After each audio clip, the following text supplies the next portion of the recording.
Alors, chers amis, ravi de vous retrouver pour une nouvelle vidéo, toujours dans l'actualité du Barça. Entrée réussie pour le FC Barcelone dans sa nouvelle saison 2021-2022 en championnat, après une victoire éclatante face à la Sociedad, une victoire collective, on peut le dire, mais qui n'a pas été facile au final. Le Barça menait avec 3 buts d'avance, mais encaisse 2 buts en moins de 4 minutes. Sauf que le 4e but de Sergi Roberto vient calmer les ardeurs de la Real pour sceller définitivement la victoire du FC Barcelone. Il va falloir maintenant confirmer cette performance lors de la deuxième journée face à l'Athletic Bilbao à San Mamés. Alors l'Athletic est une très bonne équipe, donc il faudra sortir le grand jeu pour Ronald Koeman et sa bande. C'est l'avant-match, l'intro et on verra tout cela ensemble.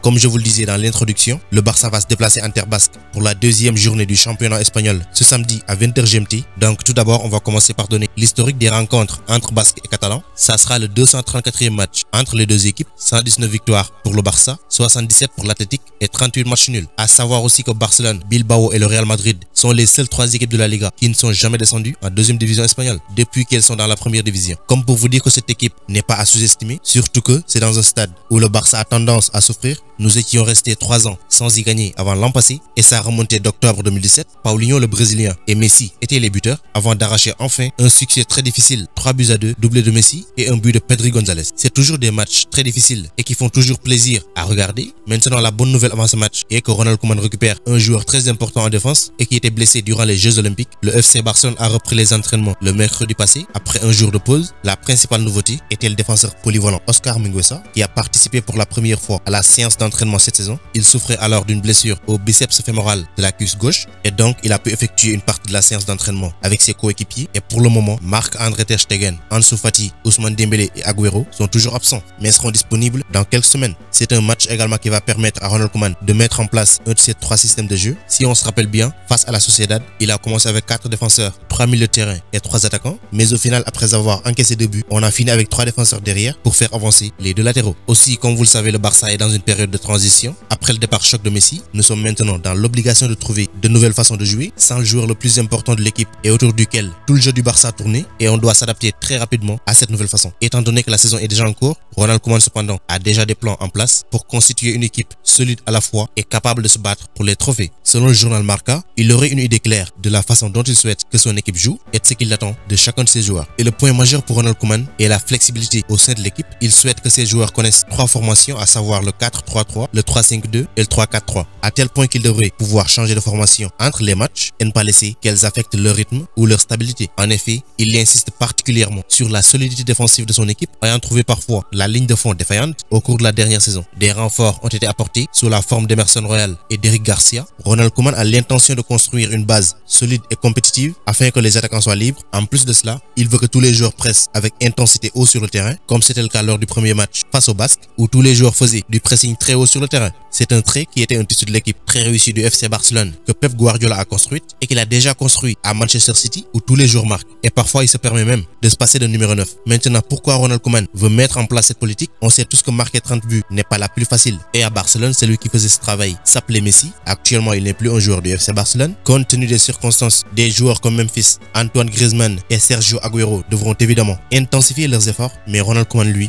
a exigé que chaque joueur contribue avec des buts. Le Néerlandais avait laissé entendre pendant l'intersaison qu'il voulait plus en termes de contribution de buts pour son milieu de terrain Frenkie de Jong, et maintenant il semble que cela s'appliquera à toute l'équipe pour essayer de combler ce grand vide laissé par Léo Messi. En outre, il a également l'intention de réintégrer et de regagner la confiance des joueurs comme Coutinho et Ousmane Dembélé, actuellement blessés, qui ont notamment subi des pressions dans le passé, mais dans le même temps, il va continuer également à donner de la confiance et des chances de jouer à des jeunes comme Pablo Gavi, Nico González Iglesias et Youssouf Demir. On va maintenant parler une dernière fois de l'Athletic Bilbao. En termes de résultats par rapport au Barça, on peut dire que le Barça fait mieux car tout simplement, ils ont été tenus en échec par Elche, 0 but partout. C'est une équipe qui lutte pour une place en Europe chaque saison et ça va sûrement les motiver. En plus de cela, c'est un match à domicile à San Mamés devant le public chaud bouillant de ce stade. Même s'il y a une jauge fixée, on connaît toujours l'importance du 12e homme dans un match. Il y aura certainement un supplément d'âme et ça peut déstabiliser l'équipe visiteuse. Donc c'est à nous de montrer l'envie et surtout se concentrer tout le match, surtout la concentration, parce que souvent le Barça a tendance à lâcher dans des moments où c'est interdit. Et je pense que c'est là le vrai test pour l'équipe, pour Ronald Koeman et pour les joueurs, dont 2 sont appelés à être les leaders offensifs, à savoir Memphis et Antoine Griezmann. En tout cas, s'ils reproduisent les mêmes perfs que lors de la première journée, voire même plus, ça peut nous aider à remporter le match. Donc on termine avec le 11 idéal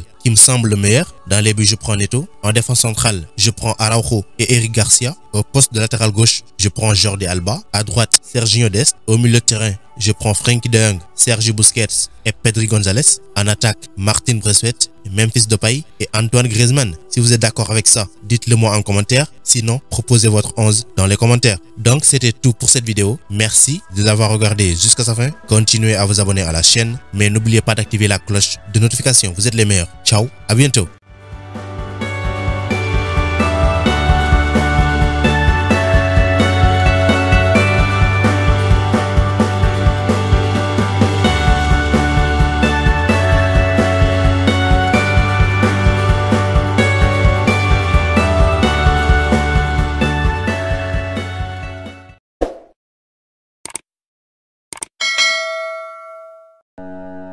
Pour échanger avec moi directement, c'est possible sur Instagram. Le lien se trouve dans la description, donc rejoignez-moi là-bas, ainsi que sur Twitter et même sur Facebook.